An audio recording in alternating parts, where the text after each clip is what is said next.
All right, Musketeer Report Podcast, September 6th. School is back in session. Players are back working out as a team. Coaches are hitting the road doing some recruiting again as that has opened back up. And earlier this week, we got some good news, and that's what I want to start the show off with. And that was the report by John Rothstein, where he said Sean Miller told him that Jerome Hunter will be fully cleared by September 24th, which I know I had some people questioning, well, like, why that date? What's going to happen then? I think really what happened there was Sean was telling him he's going to be ready for the start of official preseason practice, which that is the week that it begins, is that final week of September there. So, I mean, just great news that they expect Jerome to be fully cleared. And that's been all along. They've been saying, he's making progress as we expect. He's ahead of schedule or right on schedule. Everything's going well. And this was just another check mark on the box to his road to recovery. And really another step closer to believing that he's going to be ready to go for the start of the season. Now, what does ready to go mean exactly? Like in terms of minutes and role on the team?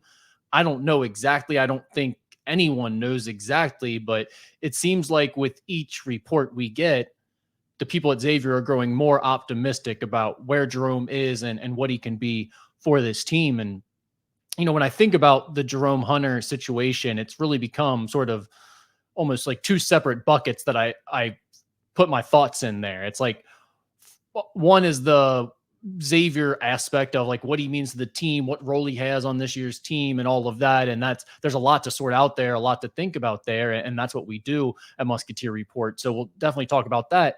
But then there's this other part of it that's just the personal element of it, where you think about Jerome's career, where he had to redshirt that freshman season at IU because of whatever was going on with him and the leg surgeries that he was having to get and all types of things. And then he plays 2 years at IU. They were okay, not what either he or IU were expecting when he signed to play there. So he ends up transferring to Xavier, and his first year wasn't great, but then the second half of that second year at X in 2022-23, he was great. And he really was a big part of why they made that run at the Sweet 16 after Zach Freemantle went down.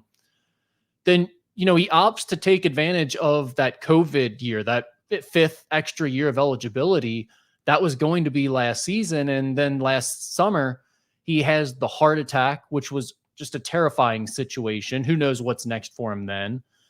Feels like he gets past that, or at least he's on the road to recovery and is going to get his chance to get past that and get back on the court. And as he starts to work out with the team and practice again, he tears his Achilles. And so now he gets that huge setback. He's made a quick recovery, almost remarkably quick. And, now he really has a chance to be a positive story from this NIL era of college athletics. Because you think about what this otherwise would have been for him. A lot of people have lamented the idea of, well, one, the extra year of eligibility that everyone got from the COVID year, which has led to a lot of these extra transfers and players bouncing around and guys sticking in college for 6 and 7 years, but also the money that they're making, the money that they're getting paid through NIL. Well, Jerome Hunter, if there's not an NIL situation and there's not the extra year of eligibility for him, one, he probably wouldn't have been in college still because he wouldn't have had that fifth year. But if you don't have the NIL piece, this is a much more tragic situation for him, that he's had to stay in college an extra 2 years, and who knows what his future prospects are and who knows what type of player he'll be when he gets back. Instead, he's really been able to get 2 years of pretty good money as he's stayed at Xavier and rehabbed. And now he gets the chance to finish off his story, at least his college story, his collegiate career, in an incredible way. And who knows what that'll mean in terms of minutes and production, but just getting back on the court for him, getting through a full season, getting to play in front of the Cintas faithful, which is so ready to embrace him and cheer him on again. That will be a really fun ending to his collegiate career. And by the way, he's made really good money the last 2 years while he's doing that. That is one of the good sides of the NIL piece and what that means for some of these guys from a personal standpoint. So there's that part of it. And then from the Xavier perspective, it's everything I've heard is it's been like so far so good. He's already been doing stuff. Sean Miller said everything but full court 5-on-5 at this point, and they expect him to be fully cleared by the end of the month for the start of those preseason practices. At that point, he'll have 30 practices. The entire team will. They'll have 30 practices in 42 days, and that will give Jerome a chance to show where he's at. And I think that's going to matter. Like, I think the coaches are going to need to see where he's at to figure out how they're going to sort out these front court minutes.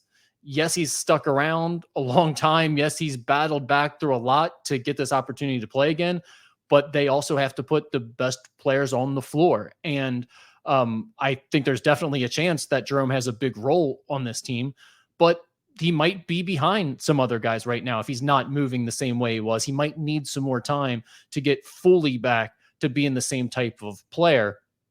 And the fact that he's going to be full go for all 30 practices would make you think that that's over a month in actual time and a full month in terms of 30 days of practice, that you would think he's going to be ready in some capacity for the start of the season. If he's going full go every day, and there may be days where they'll back him off a little bit and try not to do too much or overstress that Achilles. I'm sure that's part of the recovery plan for him in the process here in the early going.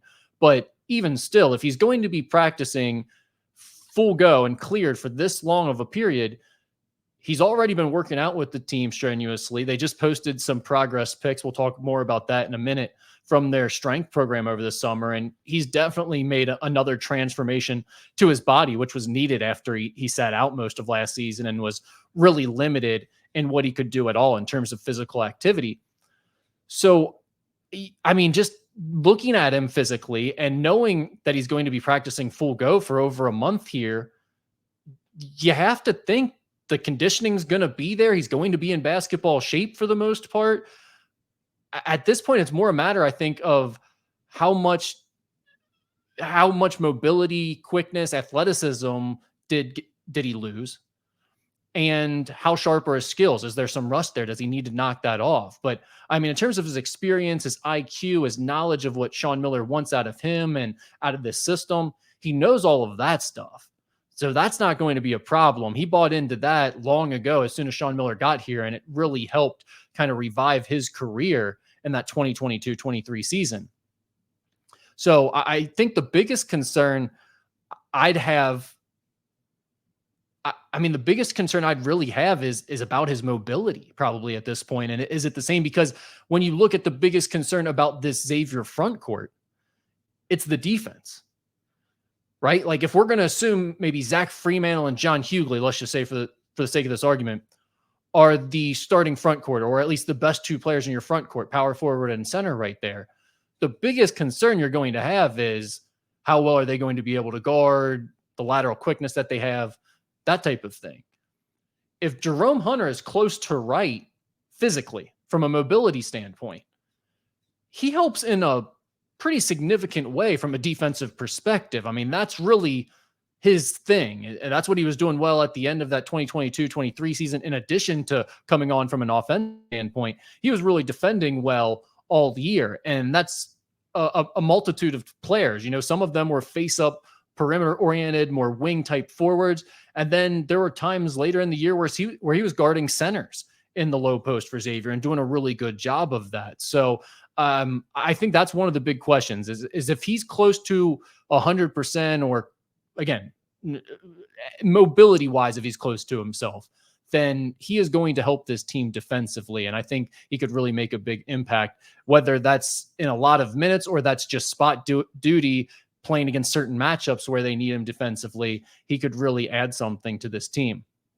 He also is going to add to that experience and toughness factor that Sean Miller clearly wanted to implement to this team after last year. He's looking for guys that know how to play college basketball, understand what it means to play in the Big East, and aren't going to be punked, most importantly. And Jerome Hunter fits into that mold. So I think Sean Miller is anxious to get him back on the court from that perspective. In terms of who it impacts the most, how it impacts the lineup, I think the guys that are most directly impacted are Dalen Swain, Marcus Foster, and Lassina Traore. Because the guys that are going to be getting some of those fringe minutes at the 4 would be those 3, I believe. We've heard Sean Miller talk a little bit about Lassina Traore having versatility, being able to play both the forward and the center position. I think they need him more at the center spot. I think he's going to be playing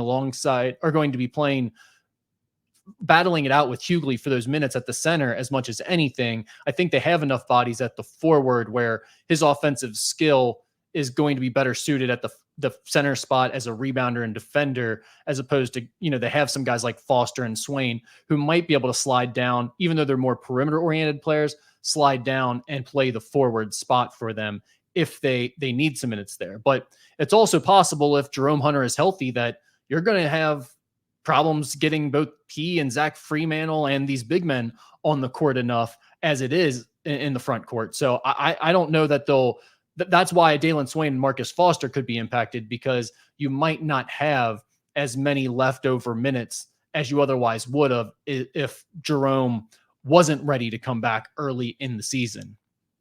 So that's, I guess, where I'll leave the Jerome Hunter conversation for now. We can talk more about it on the message board at Musketeer Report, but it's really just great news to hear that Jerome continues to progress at the rate that they've been saying all along. And again, in terms of like how he looks, I've heard he looks like Jerome. He's pretty much back to himself. Now, you're not going to see everything just yet. You're not playing Big East games. He's not doing full court 5-on-5 yet. So all of that stuff still needs to be tested in actual game situations. But in terms of what he's been able to do, he looks good from what I've heard to this point. So one of the other things that I wanted to talk about, kind of goes hand in hand with this, was the progress pictures that they've been posting on social media, on Xavier MBB's Twitter account. And I'm sure they've been posting them other places as well, but I've seen them there on Twitter.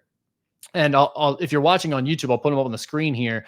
These are a couple of pictures that were posted of John Hughley. And you could go look at the pictures of all the guys. They all look impressive and all that. I know there are some power lifters on our website that get frustrated with these pictures and say it's not as impressive as it looks. It's mostly lighting and flexing and all of that type of stuff. But from the John Hughley side of things, this is important for Xavier. They need John Hughley to get into shape. They needed him to make a big transformation.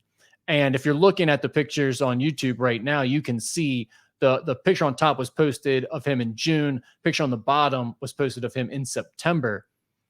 You can see just the physical transformation in his face, in his midsection, how much slimmer he looks, and also stronger in his upper body.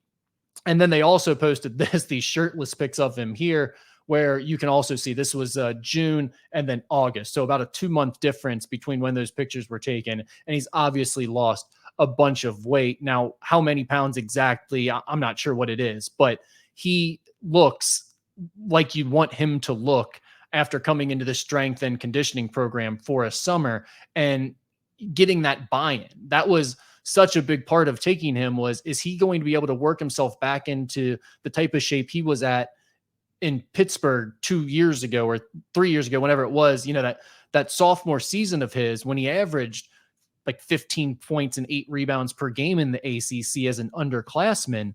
Can you get him back to that playing shape where he can play 30 minutes a game like that, like he did at Pitt?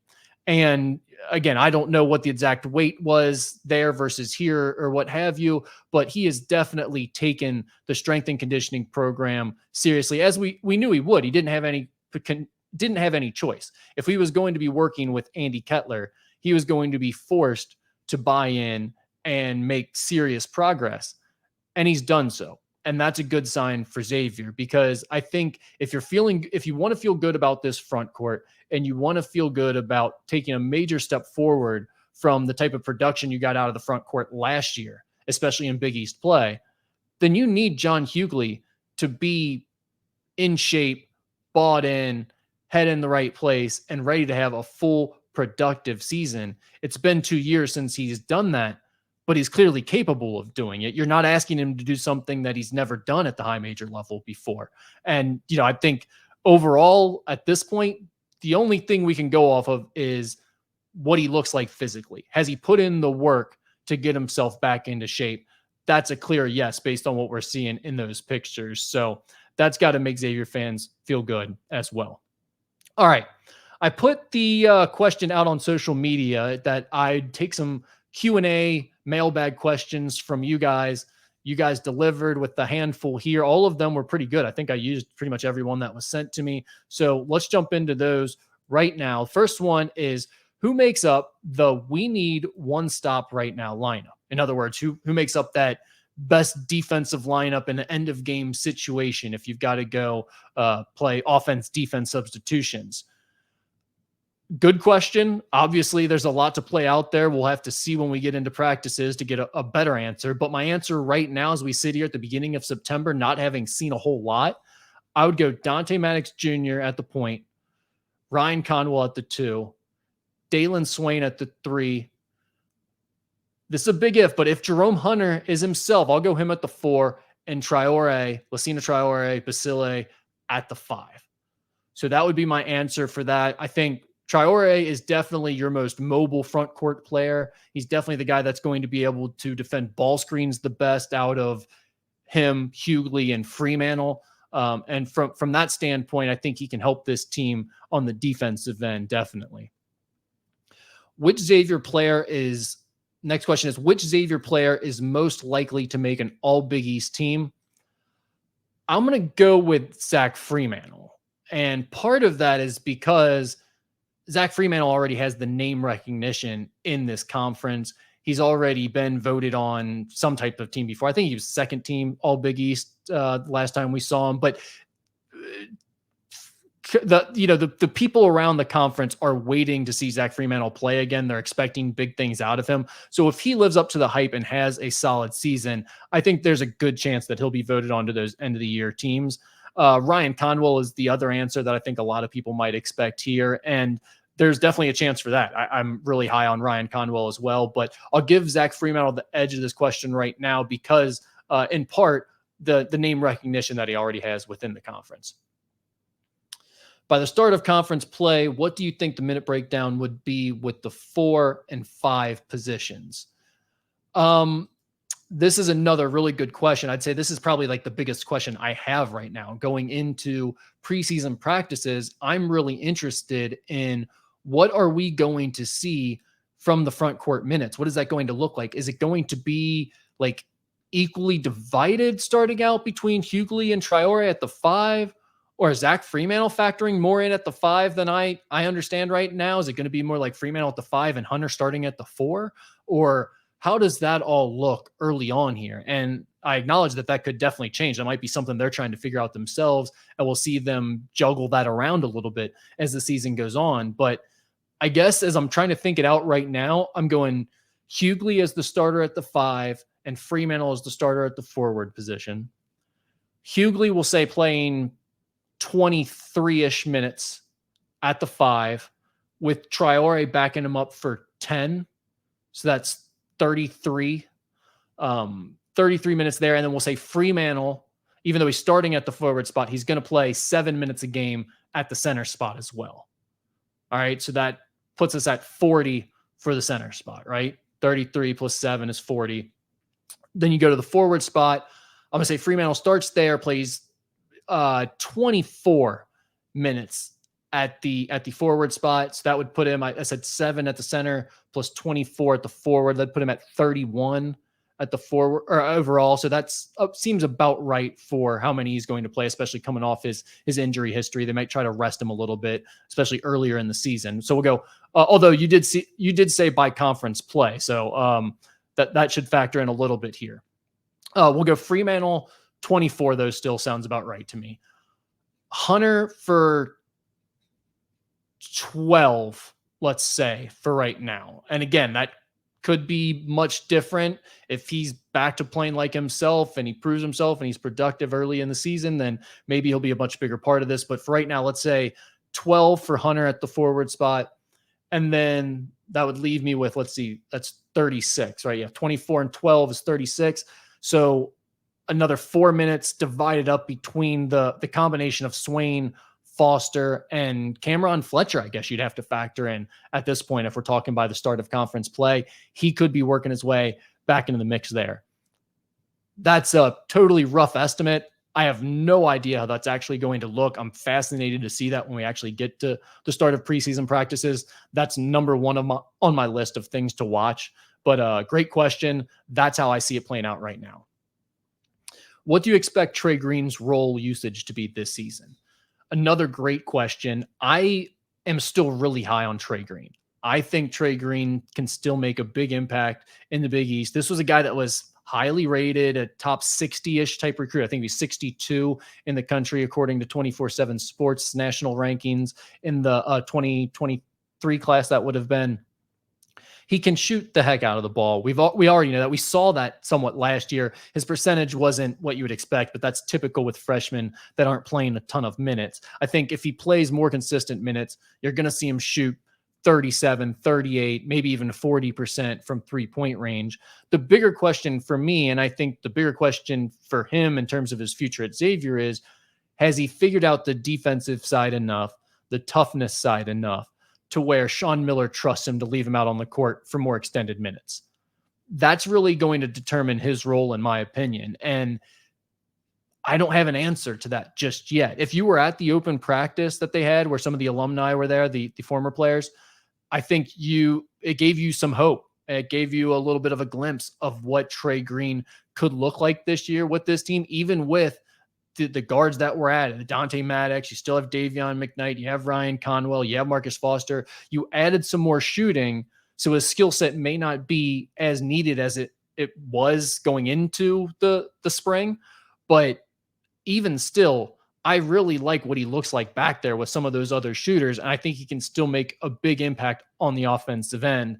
I like to think that he'll have a role on this team playing off the bench and having some big moments in Big East play, but it's all going to come down to the defense, in my opinion, and how much Sean trusts him on that end of the floor. Finally, we'll wrap it up with this. Rick, Adam Baum, Paul Fritchner, and Coach Miller play 18 holes of golf together before the season gets rolling, which is fictional. That's not going to happen. He probably plays with those two guys, but I will not be invited to that foursome, I don't think. Where are you guys playing, and who finishes first and last? Well, we're playing in whatever the nicest course is that they can get me on, because I don't have any pool, but I would think they would be able to get me into somewhere pretty nice. So let's go there first. And in terms of who finishes first, I'm going to guess Adam Baum is the best golfer. I know he's better than Fritchner. I'm finishing last for sure. I stink at golf. I think Coach Miller golfs. I would think he's probably pretty good, but he's so into basketball that I don't think he spends a ton of time golfing or trying to get good at golf. I know Baum's really into it. I'm going to say Baum is first, Fritchner second, Miller third, me fourth. That's my guess, but I don't know. Miller might be better than Fritchner too. I don't know. I've never seen Coach golf. Some of you guys might have seen him at the outing before. I really don't know. So that's the best I got. I know for sure I'm the worst out of those guys. But Adam Baum and I are going to be golfing in an outing together later this month, right before the start of practices, that weekend before that, 21st. So I'll report back to you on an updated answer to that question, possibly after I see Baum in person, up close and personal. I see those power calves putting in work on the tee box. I'll let you guys know.